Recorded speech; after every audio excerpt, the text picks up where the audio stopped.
So I was born in 1999, one of the years when I don't actually remember what happened because I was too young. But nevertheless, about a week ago I was thinking, after I made this university rankings video, I sat down and I was in bed and I was just there thinking about, I wonder what the university rankings were back when I was 0. And weeks went by, and as I started drama school there was that one reoccurring question: what were the university rankings in 1999? Have they changed? Are they different? What was the university scene like back when I was a kid? Now, straight up, I think there's a few clear things what it was like. There was no danger of being recorded or doing anything too crazy, hazing as such. So everything was a lot more laxed in terms of rules and regulations. Half the stuff that went on back in 1999 at university, we will probably never hear or find out about because there's zero record of it. Everything today is on CCTV, it's on the social media, and there's a permanent record of it. But back in this mysterious year before the 21st century, university is a myth. So I decided to put my mind to work. I started trawling through the internet trying to find records of what university was like back in 1999.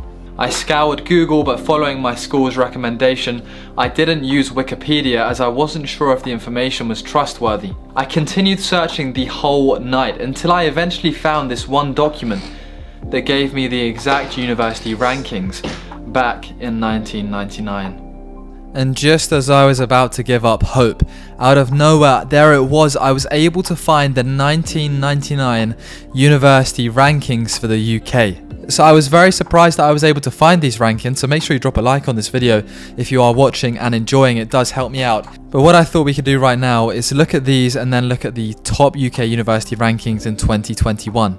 So there's a 22-year difference, my age, between these university rankings. Obviously in modern day we've got Cambridge, Oxford, Andrews, LSE, Imperial, Loughborough, Durham, Lancaster, Bath hovering around the top 10 universities in the UK, and is subject to a lot of controversy, as you'll have seen on my channel. My tier lists for university rankings and reacting to the rankings, no one is ever satisfied. But let's take a look at the 1999 rankings, because I'm super curious to see what it was like 22 years ago when I was born. I'm gonna guess Cambridge and Oxford are still up there. Maybe York was a bit higher back then. I expect Loughborough to be dead in the water. I expect a few others to be nowhere near the top like they are in modern day.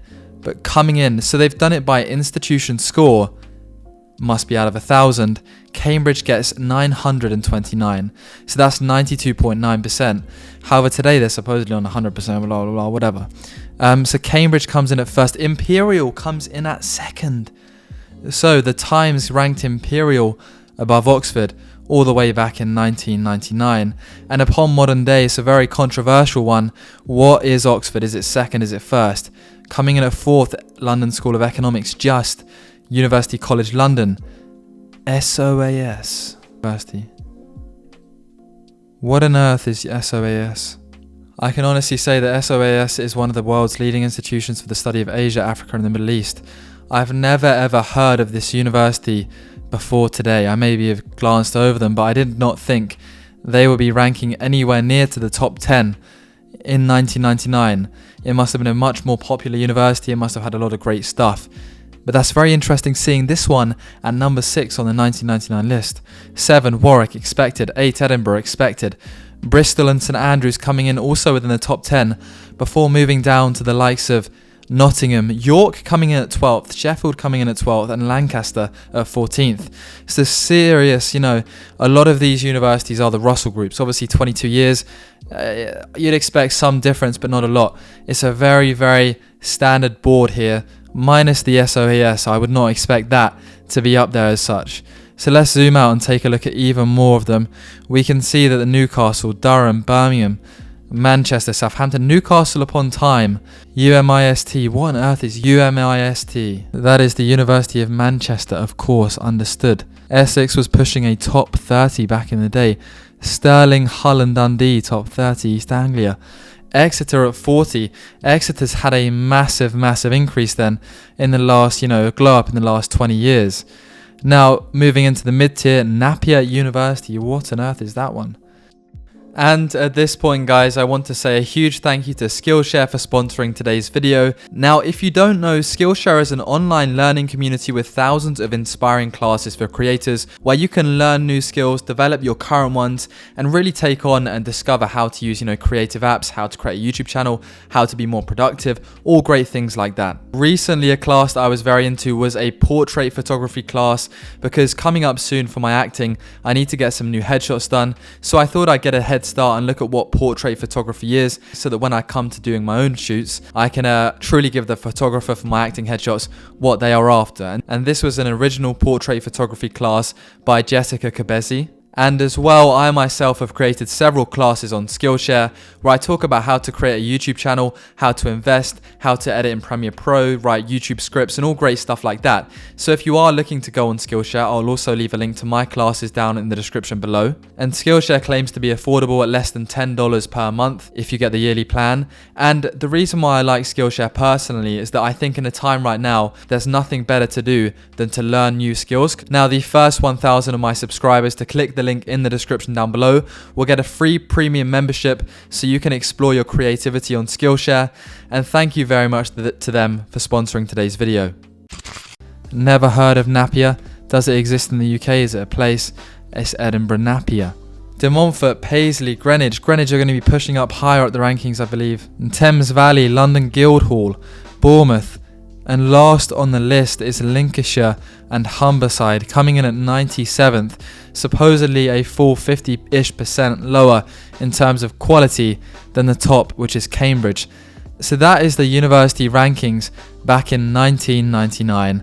I mean, they're all very expected. Now, from what I remember when I was 0, the best university was, well, of course, I remember nothing. But isn't that interesting, seeing how, if we take a look at relative to the top 10 today, we can see that Andrews is a bit lower back then, but Oxford, Cambridge, LSE, Imperial are all up there consistently throughout time.